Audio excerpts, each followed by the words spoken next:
June 10, 2018, 3:19 p.m. Pacific Time by Jackie Strause. This story contains spoilers from the Sense8 series finale. Sense8 didn't go out with a cliffhanger, a major death or an action-packed explosion. Instead, the revived sci-fi drama from Lana Wachowski delivered on quite the happy ending. After cancelling the ambitious drama after 2 seasons only to bring it back for a goodbye episode after viewer outcry, Netflix released the finale episode of Sense8 on Friday.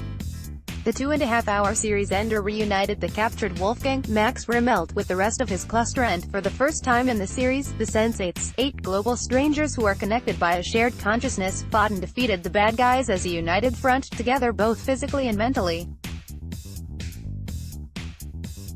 The win, which will bring about a hopeful future for themselves and for their kind, was celebrated with the inclusive wedding between Nomi, Jamie Clayton, and Amanitas Prima Aguiman, and topped off with the biggest orgy scene yet of the series. In the end, all of the Sense8s had found love, and now, they were finally safe and in each other's arms. The episode ended with the message, "For our fans." The fans were very vocal and they supported the show from day one, series executive producer Grant Hill tells The Hollywood Reporter when speaking about the show's send-off. "We certainly wanted to give them something, but we also felt that to leave the show as a question mark didn't really sit well. We wanted to see an ending, and an ending that went out with the same level of storytelling, energy and efforts that went through the 2 seasons. Indeed, the second season ended with Wolfgang's capture by the evil BPO organization that hunts the Sense8s and the impending nuptials between Nomi, a transgender activist, and her girlfriend, Amanitas, put on the back burner."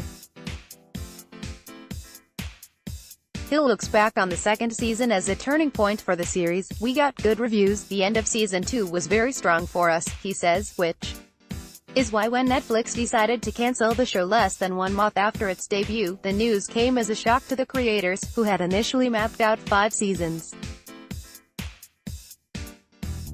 The second season launched May 5, 2017. The series was cancelled on June 1 and Wachowski announced the revival on June 29.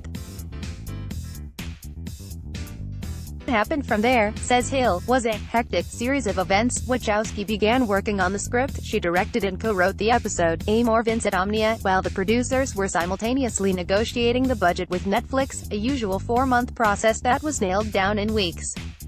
The cast also needed to be locked back in for scheduling. "Because we had told everybody that season 2 was the end, not unreasonably everyone went out and got jobs," says Hill of the ensemble, which also includes Brian J. Smith, Tuppence Middleton, Miguel Angel Silvestre, Bayduna, Tina Desai, Toby Onwemir, Terrence Mann, Naveen Andrews and Daryl Hannah. "When we were doing season 1 and 2, we had all of the principal cast there all of the time. You have the ability to move scenes and the cast around. On this, everybody had other commitments.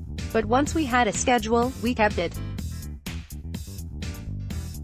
We got everybody there who was supposed to be there, sometimes just a little too close for comfort, but it all worked out." The schedule involved only 27 days of shooting for a feature-length sized ending. "There was some talk about doing 2 episodes, and then we realized that it shouldn't be episodic. It is a finale and it should be self-contained," says Hill, who hopes to reach a broader audience with the finale. "On the 27th day, we stopped and everybody cried and then had a very big, large and great party." Sense8 shot in 4 cities, Berlin, Paris, Brussels and Naples, but its most impressive feat was filming the Nomi and Amanita wedding at the Eiffel Tower. The 20-minute, cast-wide ceremony and party was filmed in just an hour and a half. "We could only have the Eiffel Tower one night. It's never been shut down for a commercial enterprise or for filming," Hill recalls. Storms were scheduled and earlier in the evening it did rain. "We had 2 hours before we had to leave the premises. The rain and the wind stopped and we shot like you've never seen before. It was cameras everywhere, up and down, one person here and going there. It was controlled chaos, but everyone was determined." The nuptials and post-wedding orgy made up the final chapter of the episode, an extra 30 minutes Wachowski asked Netflix for so she could properly send off her Sense8s. the ending is being referred to as a queer utopia for reflecting an inclusive, open-minded world that can be saved by love. This wedding is proof that for all the differences between us and all the forces that try to divide us, they will never exceed the power of love to unite us, says the officiant during the ceremony.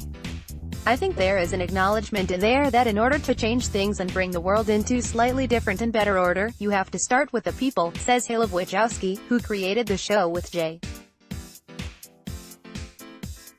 Michael Straczynski, and her vision. We have to be more tolerant. There's always going to be differences, but at least people are aiming for wider goals of inclusion and just listening. Being prepared to listen to somebody else's point of view, argue with someone, get somewhere. There's not a lot of that out there at the moment, it seems. Then there was the final shot. When one of the straight male characters, Rajan Purapoli, is seen connecting with and kissing Wolfgang during the group sex scene, he tells his wife Kale, Tina Desai, "My God, I didn't think such things were possible." Some characters are connected physically, others by their minds. The camera then pans to the rainbow-colored dildo first shown with Nomi and Amanita in the pilot, now discarded after being used at the center of the orgy. It had been in Lana's mind for a long time and we all felt it was fitting, Hill says of the ending, which did involve some stunt doubles but was largely the main cast. You want to in a sense be happy for what you've seen and round out that finish. We wanted to leave it on a joyous note. An important factor all the way has been to broaden the spectrum, not just to broaden people's minds, but to invite them into something that they may not have found without the show. That sequence was also filmed quickly, in about 45 minutes. There's no amount of choreography that could deliver something like that based on rehearsal. It was a very in-the-moment thing and a very joyous moment.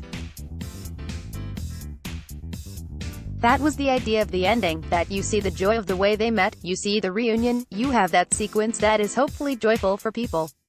That accomplished the goal of the series, says Hill. We always hoped and tried, without being in your face, to aim for an inclusive story that didn't draw on any particular sort of people, but that was something full of energy and love, and people helping each other, who have a common cause, and to have a little fun with it. Hill credits the fans, as well as a push from Netflix, for the buzz around the series being the loudest it's ever been, and he hopes the final episode will be a window into the show for new viewers.